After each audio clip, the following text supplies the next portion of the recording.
10 மாசம் பாடுபட்டு ஒரு வாழை அவர் உற்பத்தி பண்றாரு.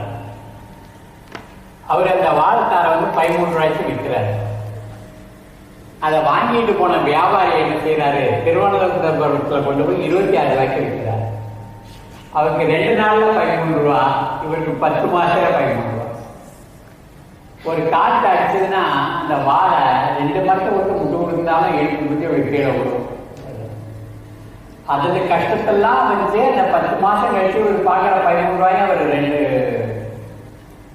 நாள்ல பார்க்கிறார். என்ன நடக்குது அப்படிங்கிறத கொஞ்சம் மாற்றி விட்டாருக்கு யோசிச்சு பாருங்க. இந்த விவசாயிக்கு யாரு டிராக்டர் விற்கிறாரோ அவர் கோடீஸ்வரர் இருக்கிறார். இங்க எங்க கொய்த்துல கூட இருக்கிறவங்க சம்பாதிக்கிறீங்க இந்திய விவசாயியை பயன்படுத்தி. டீசலை விற்கிறவர் கோடீஸ்வரர் இருக்கிறார். விவசாயிக்கு விதை விற்கிறவர் கோடீஸ்வரர் இருக்கிறார். விவசாயிக்கு ரசாயனத்தை ஓரத்தை விற்கிறவரும் கோடீஸ்வரராக இருக்கிறார்.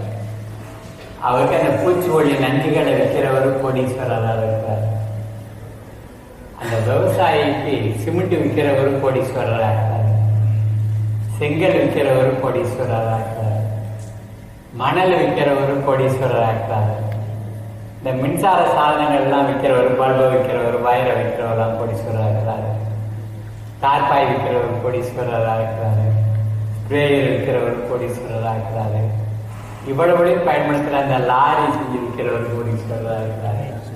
இந்த விவசாய பொருளாக வாங்கிட்டு போய் விற்கிறவரெல்லாம் கோடீஸ்வரராக இருக்கிறாரு. ஆனால் அந்த விவசாயி கடன்லேயே முடியுங்க.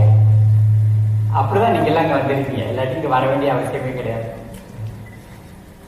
அப்ப விவசாயி என்ன முடிவுக்கு வர்றாருன்னா, நாம பட்ட கஷ்டப்படலாம் போதும், நம்ம புள்ள இந்த கஷ்டப்படக்கூடாது. அப்ப நம்ம புள்ள விவசாயம் பண்ணக்கூடாது.